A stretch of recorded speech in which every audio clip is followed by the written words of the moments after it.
Welcome, listeners, to Colorado Shadows, where we dive into the spine-chilling tales and local legends that haunt our state.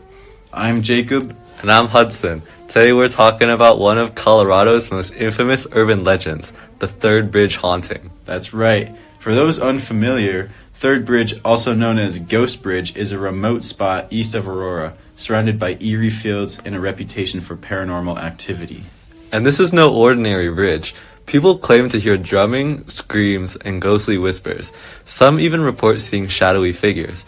But where did these stories come from, and why do they persist? Great questions, Hudson. Before we get into the spine-tingling details, let's set the scene. Imagine a quiet, desolate road at night, with the bridge looming ahead. You step out of your car, and the wind carries faint sounds. Or are they voices?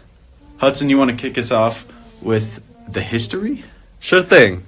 One version of the legend ties the Third Bridge to a tragic event, a massacre between settlers and Native Americans in the 1800s. It's said that the spirits of those who died still linger. The drumming people hear, supposedly Native American war drums echoing through time. And then there's the car accident story. Rumor has it that a teenage couple died here in a fiery crash, and their spirits now haunt the bridge, trying to warn others to stay away. Oh, and let's not forget about the Lady in White sightings, a mysterious figure that people claim to see near the bridge, just wandering through the fields.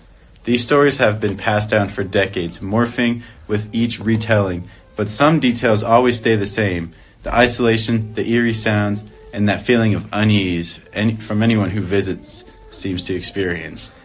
And it's that unease that really sticks with people, right? Urban legends like this tap into universal fears of loneliness, death, and the unknown. Plus, a creepy spot like the Third Bridge is the perfect setting. It's remote, dark, and just unsettling enough to make your imagination run wild. Exactly. It's also worth mentioning that stories like this help us connect to the past. As grim as it may be, whether it's the violent history tied to the land or just tragic accidents, places like the Third Bridge become ways for us to process those collective traumas. That's a good point. But we'd remiss if we didn't at least mention the skeptics. Some folks think that the sounds are just winds or echoes from nearby farms. What do you make of that? I mean, sure, that's possible, but when so many people report hearing the same thing, drumming, screams, it's hard to completely dismiss it. Even if the logical explanation checks out, the legend itself is still resonates.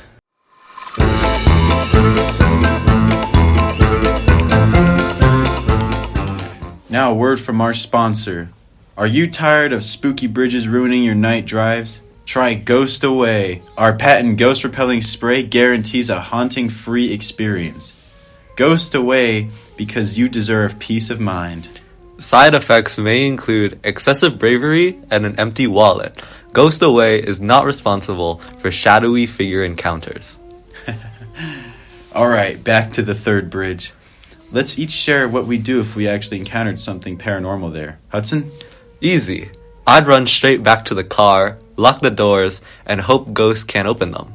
That's a bold move. Personally, I think I'd try to record it. If I'm going to be haunted, I want proof. I like to see you keep your cool long enough to do that. For me, I'd love to ask a ghost its story, but I'd probably chicken out halfway through. Fair enough. Either way, it's clear why the Third Bridge keeps people talking. Whether you believe the legends or not, it's a place that sparks curiosity, fear, and imagination. Agreed. If you've been to the Third Bridge or have your own haunting story, we want to hear it. Send us a message. We'd love to share it on the show. And that's it for today's episode of Colorado Shadows. Stay curious, stay safe, and maybe avoid the Third Bridge after dark.